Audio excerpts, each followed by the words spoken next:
This is A View from the Bunker. Now, here's Derek Gilbert. One of the questions that always comes to mind when you travel to some of the far-flung places in the world, some of the mysterious sites, Machu Picchu, Stonehenge, Gilgal Rephaim, how did the ancients move those really big stones? How did they cut those stones? And more importantly, why did they bother? Welcome to A View from the Bunker. I'm Derek Gilbert. Joining me is a gentleman who's made this his life's work. He is the host of the Stargate Voyager podcast, which is available on all major platforms. YouTube, you can find him on social media, X, TikTok, Facebook, and so on. And it is an honor to welcome to the program Derek Olson. Derek, thanks for joining us today. Derek, thank you for having me on. The pleasure is mine. And like we said when I interviewed you, this is kind of cool to be interviewed by another Derek that spells it the same way. That's true. We are rare enough as it is, but to find it spelled correctly, I can count on one hand the number of Dereks that I've personally met, and several of them are also Derek Gilberts. We found each other through Facebook. We got sort of a small club of like three guys. You've really focused on this aspect of human history, megalithic structures. In fact, previously your site, your social media presence was Megalithic Marvels. What is it that attracts you to sites like Stonehenge, just to pick one, the better known at random? Why are you interested in these things? Yeah, great question. I was always into ancient history, ancient architecture and mysteries. And man, there's just something about going out and getting to touch these places. And some of it's just an innate sense, I think, that I believe these things are far more ancient on average than we have been told. And so part of that cover-up is what draws me to these sites to investigate, to research, and to try to awaken minds like many other great researchers like yourself, that there is a whole other hidden history that in large part's been hidden from us. And so this just makes me, I guess maybe it's part of the rebellion in me wants to find the truth, seek the truth, on these sites. You mentioned Stonehenge. This is an incredible example of, if people haven't heard yet, this new discovery at Stonehenge has literally left the mainstream scientists stunned. And again, if you haven't heard, new groundbreaking research revealed that the altar stone, it's called, which is at the very center of the site, and it's pretty much buried all the way underground. I just was there and saw this before the news broke, but new research has determined that this giant 6.5-ton stone that measures 16 feet long was not transported from Wales as previously thought some 5,000 years ago, but transported all the way from northern Scotland over 400 miles away. Mm-hmm. And so this to me is super exciting because when you start reading all the research papers, you've got mainstream scientists that are literally dumbfounded at how this was possible when they tell us these were just, primitive people for the most part with primitive tools, right? So I love how mainstream is being forced with discoveries like this at Stonehenge and Göbekli Tepe to admit our history goes way back further than we thought, and the ancients were much more advanced than we thought. We had one opportunity to visit Stonehenge back in 2019. Sharon and I, with a couple of friends, were traveling across the UK, looking at sites that she writes about in her series, The Red Wing Saga. And we were on our way to Gloucester. Didn't realize that the road we were on would take us right past Stonehenge. Suddenly we look out the right-hand windows of the car. It's like, oh, wow. So missed it. Hopefully we can make up for that next time we go back to the UK, which hopefully will be sooner rather than later. But yeah, that really is amazing that. And again, I know there's a lot of speculation, especially in the niche of fringe Christianity that we occupy. When we look at Genesis chapter 6 and take the Nephilim as literal giants, certainly the Jews of the Second Temple period understood it that way, that these semi-divine or demigods were larger than average. that maybe they were responsible. Okay, maybe they were, but still, there was a lot of energy that was expended in doing this. And I think the bigger question is why? Why did they put so much time into it? In fact, I learned about the Scottish connection from a post that you shared on social media. So thank you for doing that. But that site is actually drew people from all over the UK. We've learned. Oh yeah, I mean Stonehenge. It's an incredible site, and some people don't know its original name was the Giant's Dance, and one of the first drawings we have of Stonehenge back during medieval times is it shows Stonehenge with a massive giant, leaning against one of the stones, and Merlin, the folkloric magician there. And so again, Giant's Dance hints at giants. It hints at frequency in music. There's some great research coming out that Stonehenge was some kind of megalithic musical instrument generating various frequencies. And there's an author named Andrew Collins who theorizes that it's the builders of Stonehenge were trying to replicate the primordial frequency of creation. So very interesting. Something else to point out, when I was there, I got to meet author Maria Wheatley at Avebury, but she just wrote a new book called The Secrets of Stonehenge. And so when this news broke about Stonehenge, I kind of checked on her Facebook to see what she was saying. And she had two interesting nuggets that I think are worth sharing. She mentions how, everybody's talking about this stone that came from Scotland. She says there was actually two stones that came from far away. And there was two altar stones, and there's one missing that's not in the circle anymore. It was stolen by King James I. And the Duke of Buckingham in 1624, and they carted it away to St. James Palace in London. So it was literally stolen by royal decree, and she's trying to seek its whereabouts. So that's kind of a cool piece of info, is that there was actually two stones brought from likely Scotland. And that's something else that she points out in her book. She talks about the mysterious long-headed civilization. Because guess what? Just like in Peru, there has been all kinds of elongated skulls found at Stonehenge, at Avebury, and these were humanoid-looking entities. And the crazy part is, when I was visiting Avebury, this massive stone circle, one of the biggest in the world, there's a village built in the center of it and bookstores. We were about to leave the site, and somebody in our tour group said, "Hey, have you seen the strange skulls in the museum?" Well, when somebody says strange skulls, that gets my attention. Sure. And so I ran over and paid the $5 or $6, whatever it was, to get into this little museum. Blew past all of the, most of the artifacts there, and I was looking for these strange skulls. And sure enough, and I can send you photos of these if you want to post them somewhere. There was what Maria Wheatley writes about, these ethereal-looking humanoids, elongated skulls that extend back, but the strange part is they have really skinny faces. And so she basically makes the connection between this ancient hybrid-looking race and a lot of these ancient Neolithic burial chambers and long tombs, and how they might be the genesis of folkloric beings such as elves and stuff like that. So there is so much more to ancient Britain and all of that history than we know, and it's fascinating.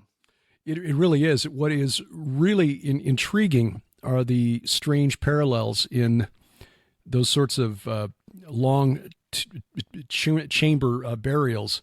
There's a term for them, and I've forgotten what it is right out off the top of my head, because we long barrow, but there's another word for it. But it's basically where you got a tomb with a long entryway to get to the center of the tomb where the burial took place, because you find those in the Levant as well, the southern Levant specifically. There are a bunch of them around Gilgal Rephaim, which is on the Golan Heights, about 10 miles east of the Sea of Galilee.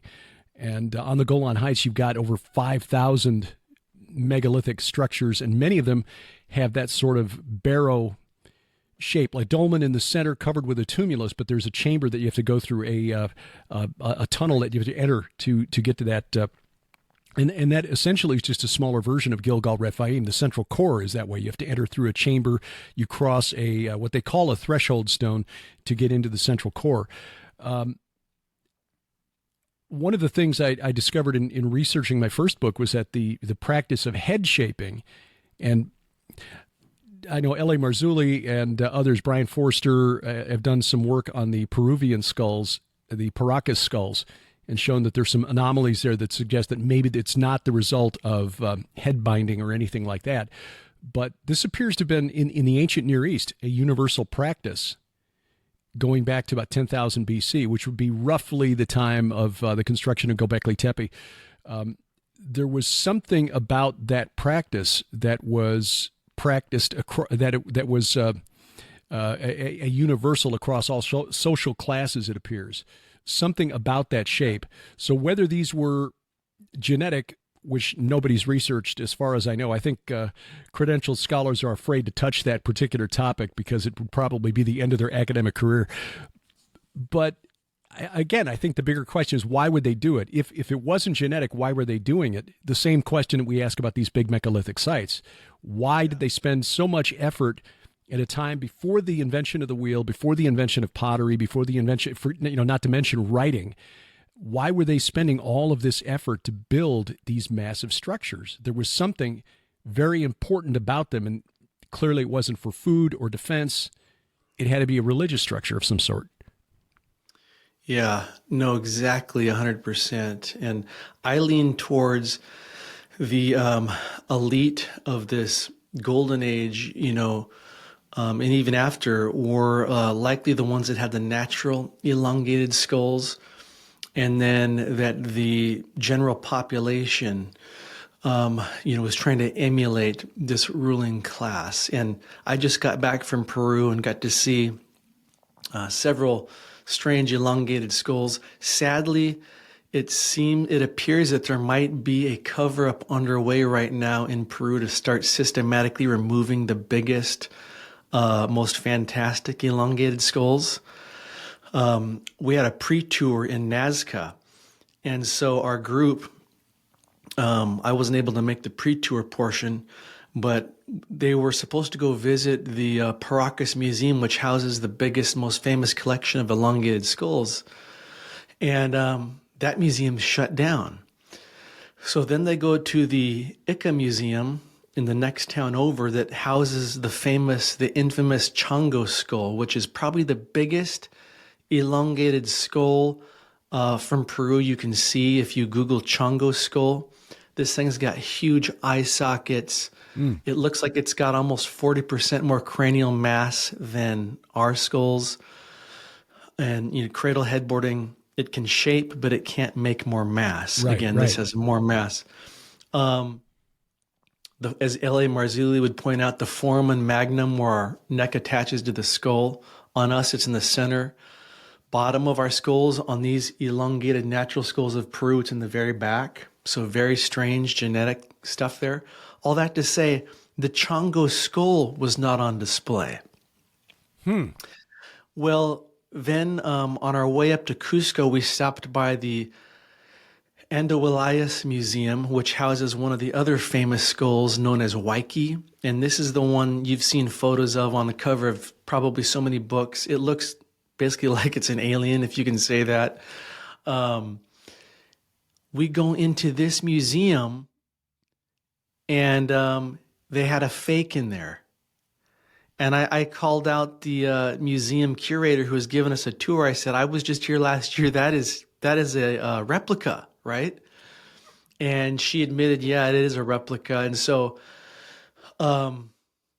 it's crazy that the biggest skulls you could see in Peru are not on display right now. So I hope this doesn't mean they're systematically removing these. Our dog Grace is in the background now. She's alerting me that our contractor's doing a little work on the house, has just come back from lunch. Thank you, Grace. Thank you.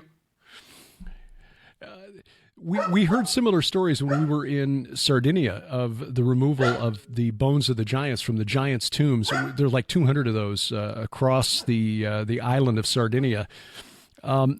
What would the purpose be, in your opinion, for trying to remove these anomalous artifacts from public display? Yeah, great question. I think as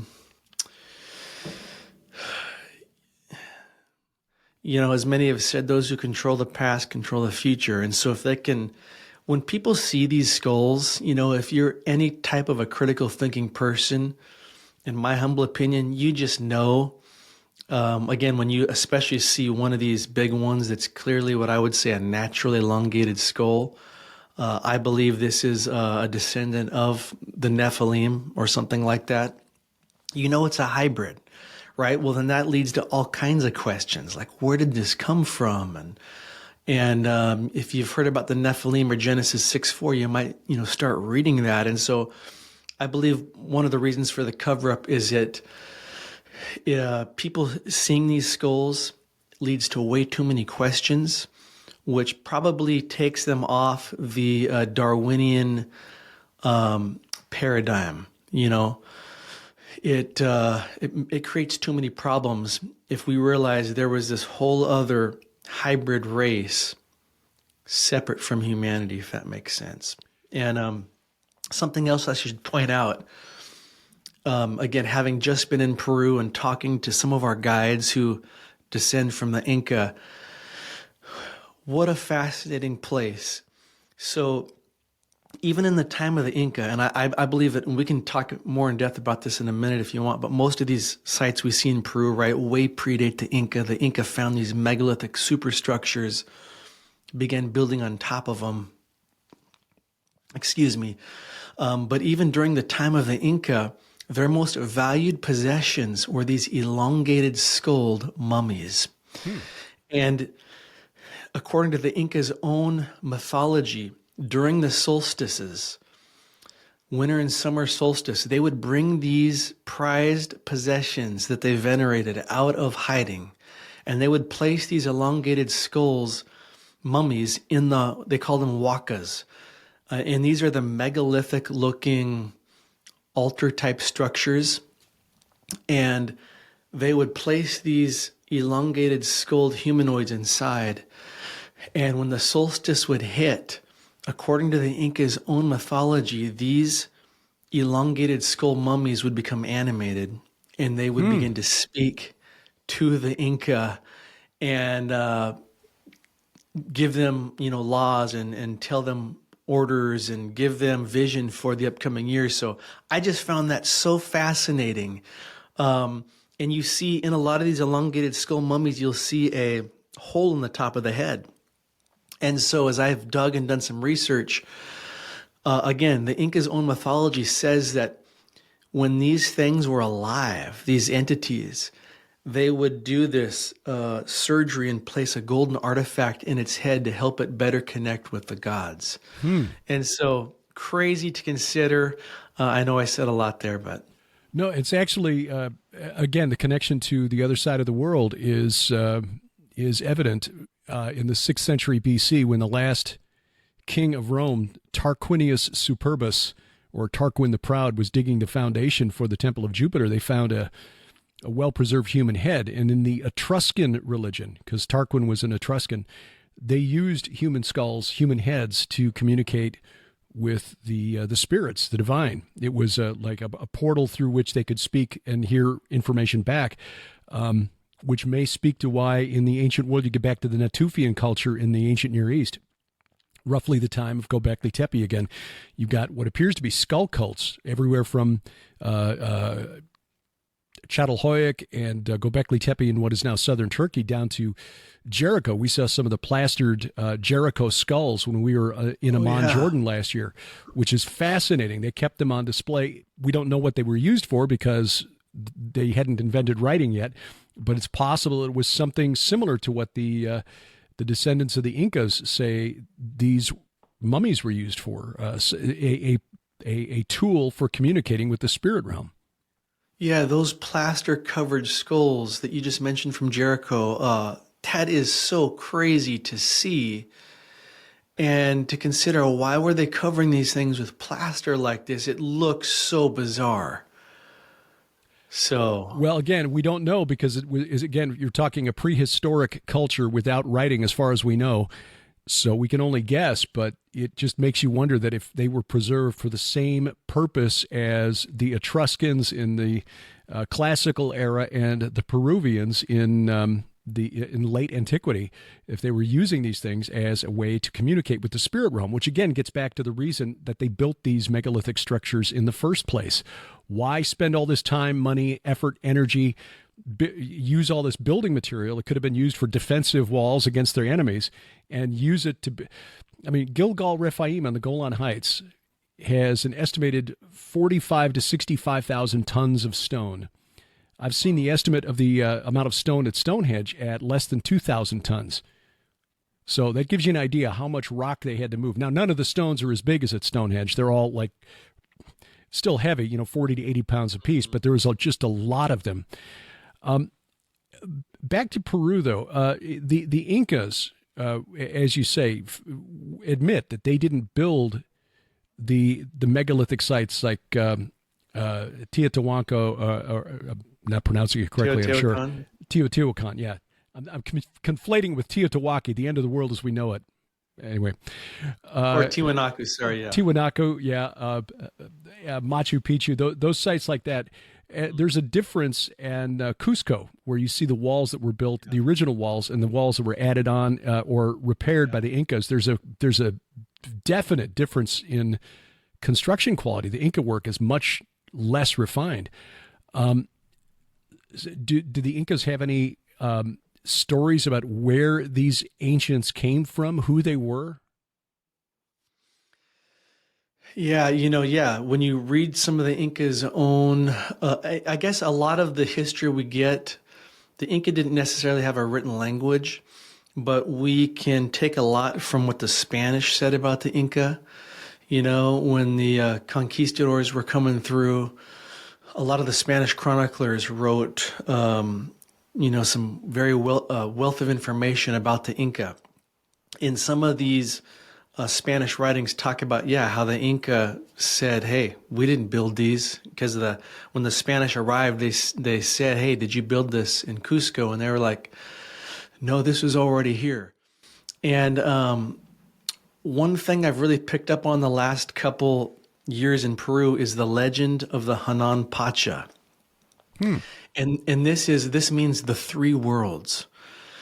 And this comes from a researcher named Jesus Gamarra and his father, who are some of the, I believe, the best original knowledge keepers in the Cusco area.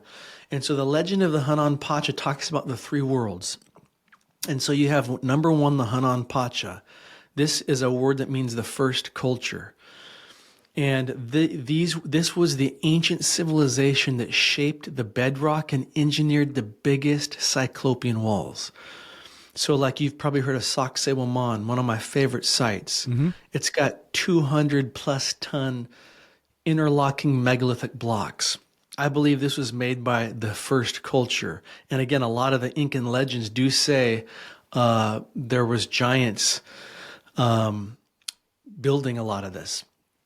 And so you got the Hanan Pacha, the first culture, who didn't just build the big walls, but shaped some of the mountains and the bedrocks themselves. What I mean is when you go to a site named Ollantaytambo in the Sacred Valley, and you look across the valley, one of the mountain peaks has literally been shaped into the face of Viracocha. It's like a massive king head with a beard. And then when you go around the corner at Ollantaytambo, there's it's called the Temple of the Condor. You look up at this mountainous rock outcropping, and the whole thing's been shaped to look like a gigantic condor. And then you go all above the Cusco Highlands, you'll see, rock outcroppings, and it's like someone went through with laser lightsabers and just cut them all up. Precision. Wow. This was likely this first pre-Diluvian culture. again, the Hanan Pacha. And this also refers to the highest level of consciousness, which is represented by the condor, again, which is embedded everywhere. Then you've got number 2, the Uran Pacha. This is the second culture who came later and still had fragments of this lost knowledge and technology, but they engineered the smaller sized precision mortarless walls that we see like at the Coricancha, downtown Cusco. This was the crown jewel of the Inca Empire. There's now a Catholic church built on top of it, but it's still precision mortarless engineering, but it's small and intricate. It just looks different, right? And the Uran Pacha is represented by the Puma, who you see embedded into all the walls. And then lastly, you've got the Ucan Pacha, which basically is the third culture. This is the Inca coming along later and building on top of the other 2. And so I think there's a good... I think there's teeth to this theory of 3 separate civilizations. And if I could mention one of my favorite sites in all of Peru, and I've told the story on some other podcasts, but it's a site known as Napa Huaca or Napa Iglesia. It's in the Sacred Valley. And most people go to the Sacred Valley to see Machu Picchu and Ollantaytambo. Most people don't realize that, to me, one of the best sites in all of Peru is right there, hidden in this mountain valley, and up the side of a mountain into this cave. And you walk into this, and I can send you pictures. You walk into this cave, and you see this what looks like a massive Stargate. It's like 4D in dimension, the layers into this wall. It's like a door into the mountain. Of course, it's a faux door. It doesn't actually go in, but it is precision, again, laser-like cut. I hate using that phrase. And then at the center of the cave, when you walk in, is what looks like a console or an altar with these 3 seats. It's wild. Well, when I went there years ago with Brian Forster, he had a kind of this shaman guide that was with us. And he takes us up, and this guy told us that according to the Inca, this was one of the most sacred, as they call it, huacas to the Inca. This was a sacred place, a temple. And so he didn't want us going in without, being sprayed down with his incense. And I was thinking, oh man, where's he going with this? So we get inside and we're inspecting these megaliths, right? Built into this cave, which is so remote. Nobody brought power tools up there, right? To create these megaliths. That's what I love about this site. It's so remote. And so as we're in there, he's explaining to us that this was called, this was a portal to the Inca, and that the way you got the key to go through the portal in that massive door on the side was you would, on the solstice, June 21st, I believe, you'd kneel down at the console looking thing, place your head in the hole. There was like a precision drill hole, and the light would pass through and it would give you the key, and then you could enter the door and pass through interdimensionally, right, to other locations. Again, this is Inca legend. Well, so we're all thinking, okay, that's pretty fantastic. And we're exploring this cave. And then he pulls out a drum and he starts beating on his drum. And he was encouraging everybody to meditate. And, I was not having any of that in this situation. So I'm just watching, observing, and people are meditating, doing some of their new age stuff. And it felt peaceful for a moment, right? When all of a sudden we heard this blood-curdling scream. And we look up, and this guy in the group is just shaking, and he is flailing his arms. And we all, people were trying to help him out. And when he settled down, he told us that a puma came through that portal-looking Stargate and entered him. Oh. And it literally, turned him, white-like and scared him to death. And so for me, this was like such a crazy experience to see, because it showed the connection, right, between the ancient knowledge, the ancient megaliths, and the spirit world, and obviously how you got to be very careful with this stuff, as you know. Mm-hmm. Yeah, it's one of the things that we really appreciated about the archaeologist who spent a day with us at Gilgal Rephaim last spring, Dr. Mike Freakman, who's done the most recent excavations there. He's a very careful scholar. He's not going to speculate, go beyond what the evidence suggests, but his conclusion is that based on the evidence, it's most likely that a site like that was used for a shaman to enter into an artificial underworld and communicate with the spirits. And really, that is the most logical explanation for most of these megalithic structures that serve no defensive purposes. Clearly, these are not granaries. These are not intended as giant school buildings or anything like that. These were built because the gods insisted that it be done, or because we needed to create this technology, in a sense, to bridge the gap between that realm and this one. And that's what these things are about. Now, whether they were built by demigod giants or not is another question. The fact is they were built, they still exist to this day, and it does speak to a more complicated history for humanity than most of us have been taught. Other than say Peru or Stonehenge, what are some of the other most interesting sites that you visited, and why did they intrigue you? Great question. Oh man, I could talk forever about this. I've been going to Egypt the last couple of years, and each time I get back, I feel like, man, I've barely even scratched the surface here. Not just, there's always more to see, but just, again, the ancient knowledge and the mysteries. The Great Pyramid, I mean, has got to be one of my most favorite sites of all. It stands approximately 500 feet tall. It's composed of 2.5 million multi-ton blocks that mainstream Egyptology wants us to believe was constructed by this massive workforce of slaves with, people cutting, shaping, and moving these giant limestone blocks with sleds and ramps. Mm-hmm, mm-hmm. And they want us to believe that Khufu of the dynastic Egyptian pharaoh Khufu built this over a period of 10 to 20 years. But if you kind of do the math, it's pretty much impossible, because that means if it happened over a 10 to 20 year period, all of these 2.5 million multi-ton blocks would have to be set into place every 2 minutes. Huh. And so you go inside the Great Pyramid and you realize, oh my word, this thing feels machine-like. You go inside the descending chamber that's like 300 feet long, and even if you have just a little backpack on, it doesn't feel functional for a human. You're bent, you're doubled over because you can't stand upright.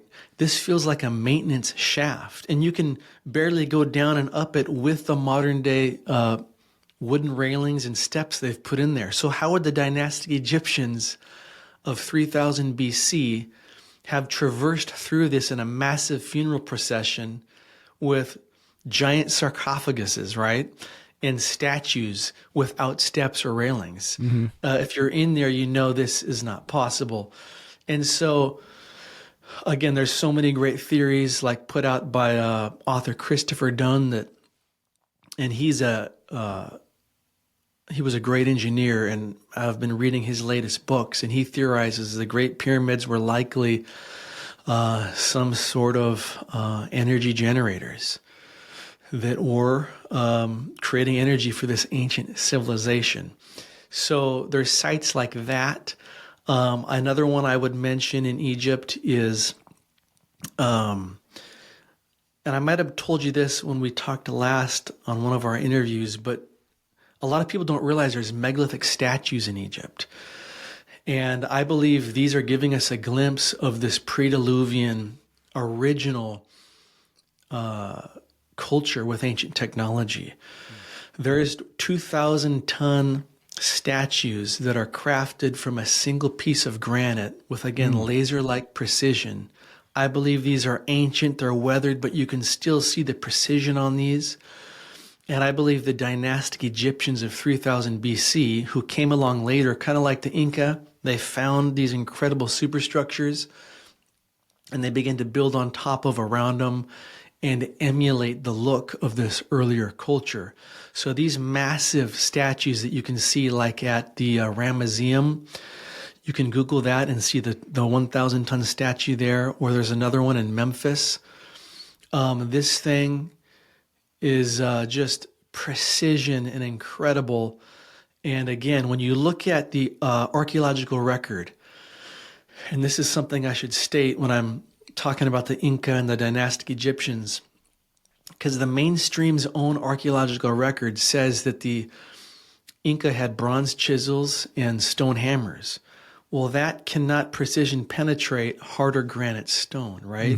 Right. And so same in Egypt. The dynastic Egyptians, they had copper chisels and stone hammers. At best, sometimes they might have had a little bit of iron, but that could no way penetrate with laser-like precision the harder granite, rose granite, full of crystal stone that these statues and superstructures were made out of. And so they found this stuff and built on top of it. And there's so much more we could talk about in Egypt, but I don't want to go over our time here. It's, if you had to construct a theory, like a unified field theory of anthropology that would account for these megalithic structures and megalithic statues that exist in a time before tools that are hard enough for the kind of work that, and by hard I mean of a strength, a tensile strength to cut through basalt or granite. What would your theory be? How do we explain these? Yeah, that's the $1 million question right there. Well, I guess, again, not to be a killjoy, I guess I would say nobody knows with 100% certainty. We can only theorize. But I kind of lean towards, I guess when we think in terms of technology, you know, like we might think of a power saw. But these ancients might have had technology that we can't even wrap our minds around. In Egypt and in Peru, you see examples where it's like, and you've seen this, it's like they could soften stone, where the stone has this puffy look and where some of these knobs protrude out like it's marshmallow that was hardening, that was once soft. And so there's some theories that they used a type of acid. And there's even some legends by the dynastic Egyptians that might hint at they could soften the stone with a chemical formula and then harden it. And we see this at the third pyramid, which is, I think, known as the Khafre pyramid. And again, we see this all over in Peru and Cusco downtown, these puffy looking blocks. And some theorize that they even had a device that they would inject into the stone to soften it. And when they pulled out the device, that's where you get the marshmallow-like nub. So I definitely don't believe these nubs were made just to step on so you could get higher and keep using your chisel and hammer. Excuse me. So I think there might be something to softening stone. You know, you've got the whole Geo Palmer crowd. And I'm not saying I don't think the ancients could make some kind of ancient cement. They might have been able to do that, but I don't think that accounts for everything we see. Half the time when I post videos or photos of these incredible megalithic walls, people will just nonstop say, oh, that's Geo Palmer. Again, meaning they were basically using ancient cement. But that doesn't answer the questions of when you walk into a cave in Cusco, like I just described at Napa, Iglesia, or Huaca, where the cave has been shaped and fashioned with clearly ancient tools. No cement bags were used, right? Yeah. It was cut away with laser-like precision. So it's funny how that crowd goes silent on those kind of posts. And then in Egypt, all over the Great Pyramid on the outside, you see what looks like, again, I hate to say it, laser-like saw cuts all over into the granite and the basalt. And inside the king's chamber on the Great Pyramid, if you look up close at the walls and on the so-called sarcophagus, which I believe was actually a box that probably housed an energy device, you see microscopic saw cuts, or not saw cuts, but lines, cuts from a tool. And then you see at Karnak, I can send you these photos. There's core drill holes this big, made into granite, rose granite, where you can see how the core drill was revolving. And this is ancient. This isn't a new, it's not a new drill hole. This is an ancient one that's super old. And you can see the weathering inside it. And so all that to say, I do believe they also had ancient tools. And I call the Aswan Quarry in Egypt one of the smoking guns to prove that there was a lost ancient technology. The Aswan Quarry is like 10 hours south of the Great Pyramid. But this is where all the rose granite from inside the Great Pyramid was brought. 10 hours away by car. They extracted all the rose granite you see in Egypt from this one spot, the Aswan Quarry, south of Luxor. Again, like 10 hours away by car. The crazy part is when you get to this quarry, and this was one of the coolest parts on our last Egypt tour.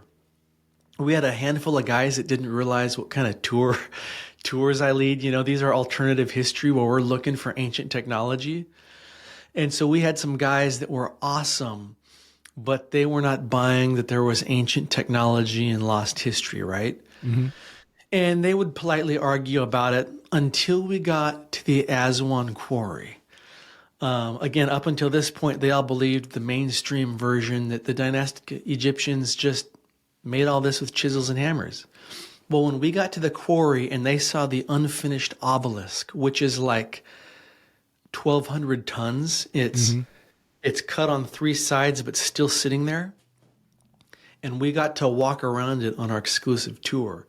And when you walk alongside this colossal obelisk, you see that every 1 meter, it's like a giant crane went down and scooped out the rose granite like it was Jell-O.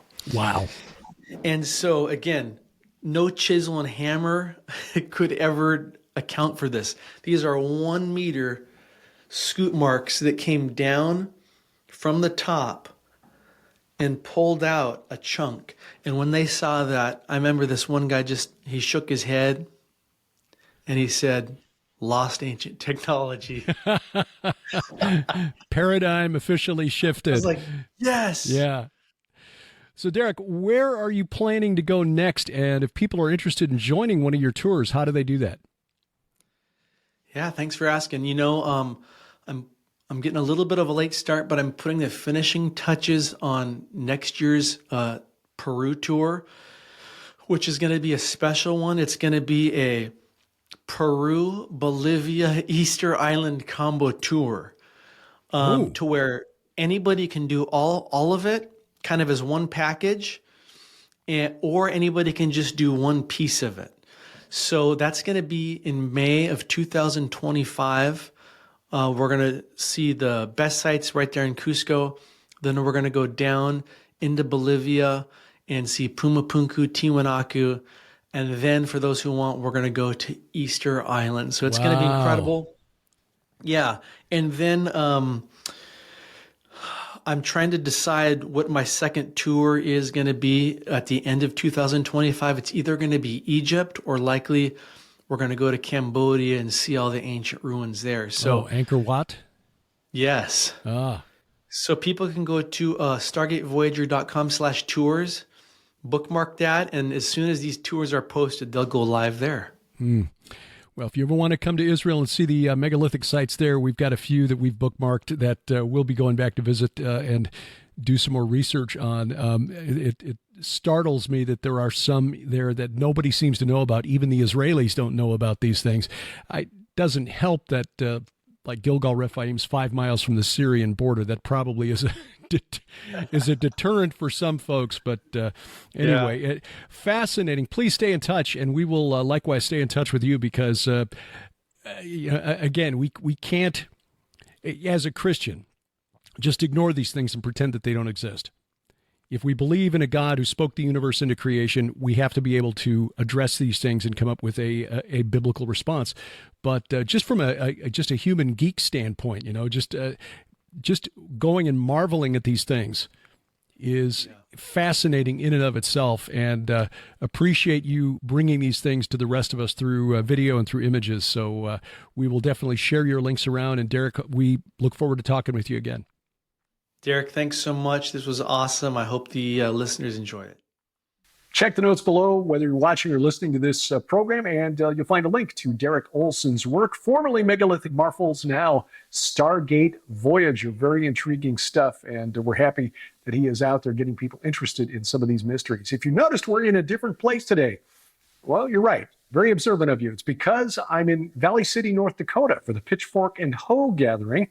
As I'm recording this on Friday night, I will be speaking tomorrow and Saturday. By the time you're watching this, it's all over. And if you didn't come to the gathering, you missed it. I've been talking about it for months. You need to stay after the break. And I especially hope you do this time, because we've got a very important announcement about our planned trip to Israel in November coming up after the break. Also, a young boy finds out the hard way that school is no place to repeat a meme. That's ahead on A View from the Bunker.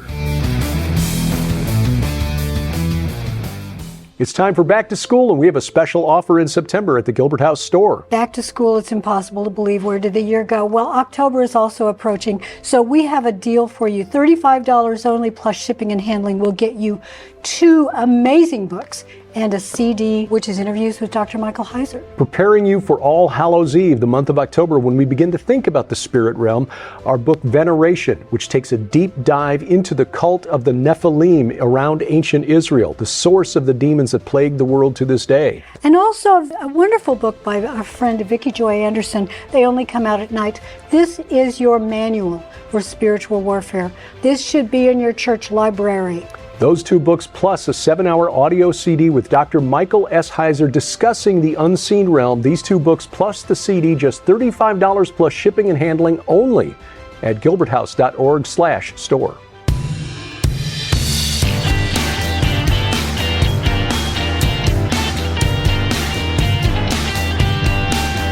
Driving the internet to think every Sunday night from the beautiful Missouri Ozarks, and this week from North Dakota.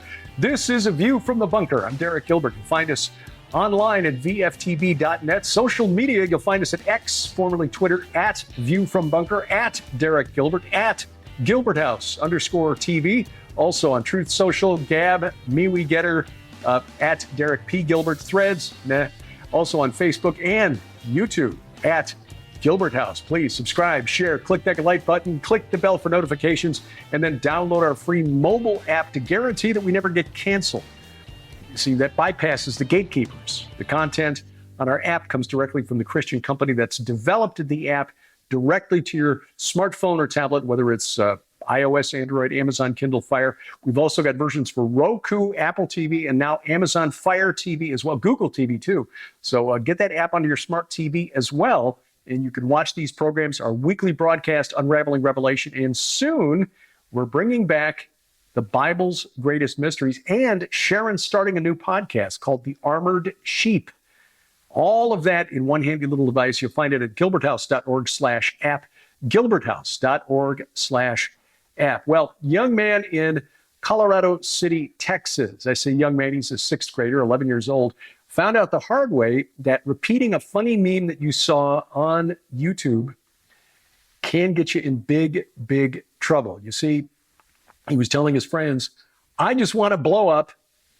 Now, I put that ellipsis there because he didn't finish his sentence. His teacher heard that part of what he had said, and I'm not going to use his name because I don't want to embarrass him or his family.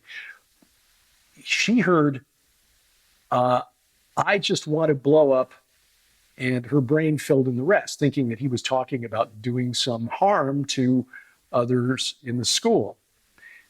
So she sent him to the principal, Now, the young man said, look, it was a meme. It was just a funny video that I saw on YouTube. It's this rapper named Riff Raff. It was a guy who makes, and actually this video has been around on the web for a while. It was from back in the Vine days. You remember when Twitter launched Vine for short form video, and then TikTok came in and just sort of drove them out of business? Anyway, it's on YouTube now. The guy's got his teeth filed, so he's got shark teeth, basically. And what he said was, in full, I just want to blow up and then go around pretending I don't know anybody. In other words, he wanted to blow up the internet, get famous, and then pretend he was too important to talk to anybody. That's what this boy was saying.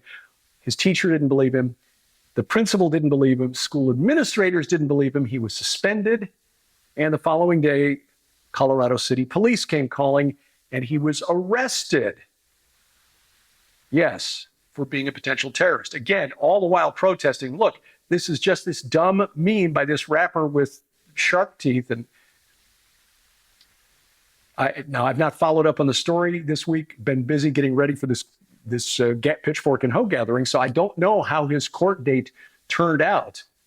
But I just hope that the judge was a little more with it than his teacher, the principal, school, and me, frankly, I'd never heard of Riff Raff until this, but to the school board in Colorado City, Texas, bless your pointy little heads.